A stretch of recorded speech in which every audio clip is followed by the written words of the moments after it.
La encarnación es la aparición de Dios en la carne. Él obra en medio de la humanidad creada a imagen de la carne. Por tanto, dado que es la encarnación de Dios, primero debe ser carne, una carne con una humanidad normal. Esto, como mínimo, es el requisito previo más básico. De hecho, la implicación de la encarnación de Dios es que Él vive y obra en la carne. Dios se hace carne en su misma esencia. Se hace hombre.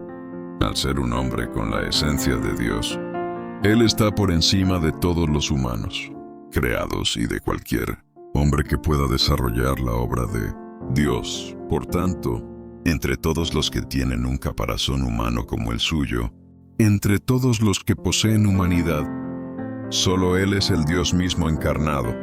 Todos los demás son humanos creados. Aunque todos poseen humanidad, los humanos creados no tienen más que humanidad, mientras que Dios encarnado es diferente. En su carne no solo tiene humanidad, sino que, más importante aún, también tiene divinidad. Su humanidad puede verse en la apariencia externa de su carne y en su vida cotidiana, pero su divinidad es difícil de percibir.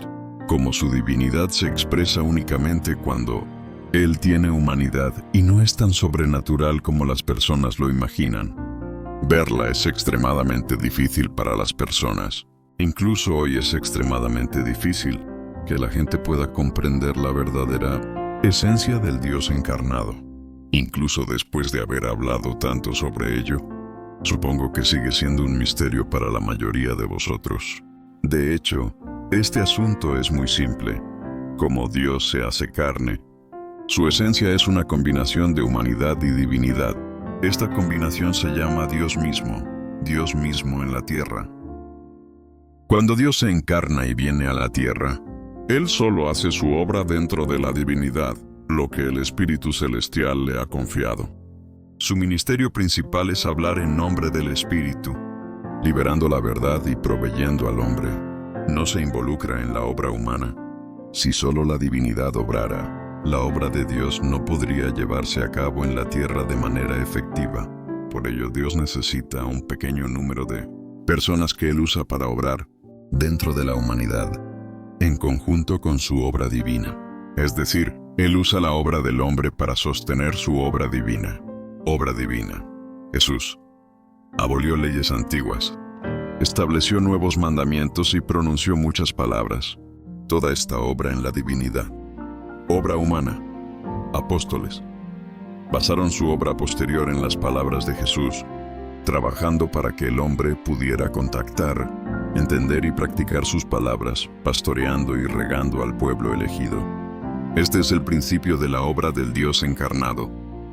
Él usa la carne para hablar y obrar, completando la obra de la divinidad, y luego usa a las personas conformes a sus intenciones para complementar su obra de pastoreo y riego, guiando al pueblo a entrar en la realidad verdad. Si cuando se hace carne, Dios hiciera únicamente la obra de la divinidad, y no hubiera personas conformes a sus intenciones que obraran en conjunto con Él, entonces el hombre sería incapaz de entender las intenciones de Dios o de tener contacto con Él. Dios debe usar a personas normales que sean conformes a sus intenciones para completar esta obra, para cuidar y pastorear a las iglesias, para que el nivel que los procesos cognitivos del hombre, su cerebro, es capaz de imaginar se pueda conseguir.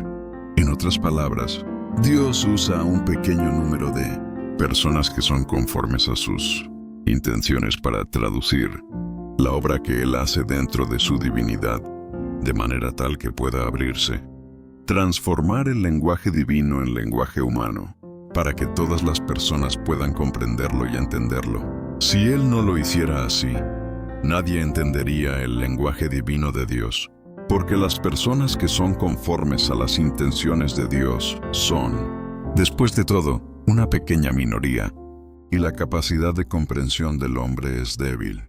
Es por eso que Dios elige este método solo cuando obra en la carne encarnada. Si solo hubiera obra divina, no habría manera de que el hombre conociera a Dios o tuviera contacto con Él, porque el hombre no entiende el lenguaje de Dios. El hombre puede comprender Este lenguaje solo a través de la acción de las personas conformes a las intenciones de Dios que aclaran sus palabras.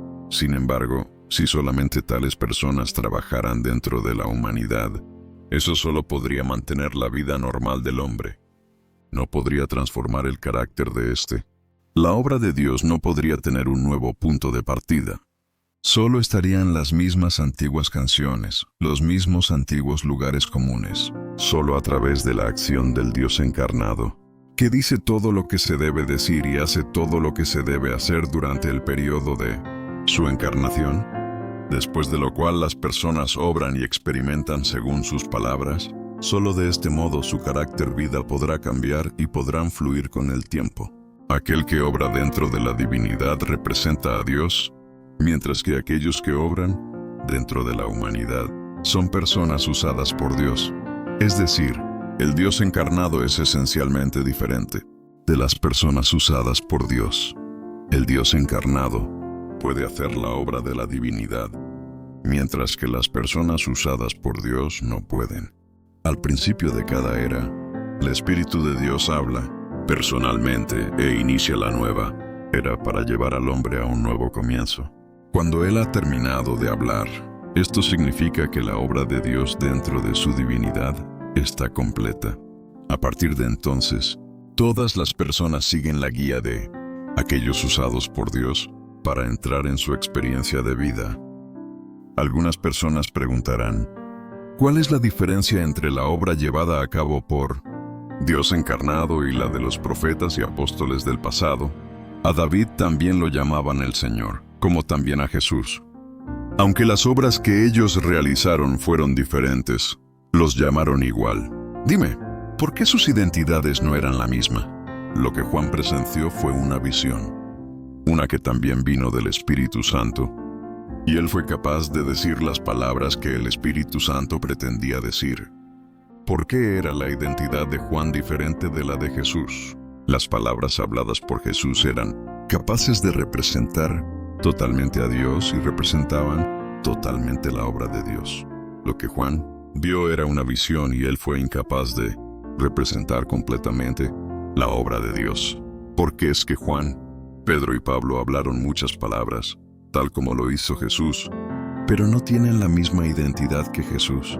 Esto se debe principalmente a que la obra que realizaron era diferente. Jesús representaba al Espíritu de Dios y era el Espíritu de Dios obrando directamente.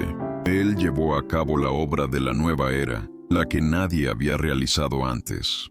Él abrió un nuevo camino, representó a Jehová y representó a Dios mismo, mientras que Pedro, Pablo y David, independientemente de cómo se les llamara, solo representaban la identidad de un ser creado y fueron enviados por Jesús o Jehová. Así pues, no importa cuánta obra ellos llevaran a cabo, ni cuán grandes los milagros que hicieran, seguían siendo solo seres creados, incapaces de representar al Espíritu de Dios. Obraban en el nombre de Dios o después de que Él los enviase. Además, obraban en las eras comenzadas por Jesús o Jehová y no hicieron ninguna otra obra. Después de todo, ellos eran simplemente seres creados. Para diferenciar a Jesús, Cristo, de los profetas como Isaías y Daniel, no se debe considerar la naturaleza de la carne o la superficialidad de las palabras, sino la naturaleza de la obra y los resultados que logra en el hombre. Los profetas como Isaías y Daniel obraron bajo el liderazgo de Jehová. Sus palabras eran primariamente profecías y revelaciones, directas del Espíritu de Dios, imposibles para los mortales sin revelación. No podían suplir la vida del hombre ni darle un camino de práctica. No podían marcar el comienzo de una nueva era. Sus palabras superaban al hombre y, a menudo, eran difíciles de entender, incluso después de haber sido escuchadas. Eran siervos e instrumentos en la obra de Jehová, representando solo un aspecto de su obra dentro de la era de la ley. La obra de Jesús fue fundamentalmente diferente. Suplía la vida del hombre. Sus palabras eran el camino de la vida y la senda para practicar, porque Él es la vida misma. podía revertir los aspectos distorsionados del hombre. Sucedió a la obra de Jehová, llevando adelante la era. Podía comprender las necesidades y carencias internas del hombre. Marcó el comienzo de una nueva era y dio por terminada la antigua. Superó el alcance de la obra de Jehová. Llevó a cabo la crucifixión para redimir a toda la humanidad. Una obra nueva fuera de la era de la ley. Su obra fue una obra dentro de la gestión de Dios e involucró a toda la humanidad. La evidencia de que Jesús es Dios encarnado no se basa en lo que el hombre no puede ver o tocar, como la forma en que el Espíritu descendió. En cambio, la prueba real y tangible es su obra y sus palabras. La capacidad de abrir una nueva era, la capacidad de suplir la vida del hombre y mostrarle el camino a seguir. Estas condiciones son suficientes para establecer que Él es Dios mismo, ya que su obra puede representar completamente al Espíritu de Dios. La palabra de Dios no puede hacerse pasar por la del hombre, y menos aún puede hacerse que la palabra del hombre sea la de Dios. Un hombre usado por Dios no es el Dios encarnado, y el Dios encarnado no es un hombre usado por Dios. En esto hay una diferencia esencial. Tal vez después de leer estas palabras no las reconozcas como palabras de Dios, sino solo como el esclarecimiento que el hombre ha obtenido. En ese caso, la ignorancia te ciega. ¿Cómo pueden ser las palabras de Dios lo mismo que el esclarecimiento que el hombre ha obtenido? Las palabras del Dios encarnado abren una nueva era, guían a toda la humanidad, revelan misterios y le muestran al ser humano la dirección que ha de tomar en la nueva era. El esclarecimiento obtenido por el hombre no es otra cosa que simples instrucciones para la práctica o el conocimiento. No puede guiar a toda la humanidad a una nueva era, ni revelar los misterios de Dios mismo. A final de cuentas, Dios es Dios, y el hombre es el hombre. Dios tiene la esencia de Dios, y el hombre tiene la del hombre. Si éste considera las palabras habladas por Dios como un simple esclarecimiento del Espíritu Santo y toma las de los apóstoles y profetas como palabras habladas personalmente por Dios, eso sería un error por parte del hombre.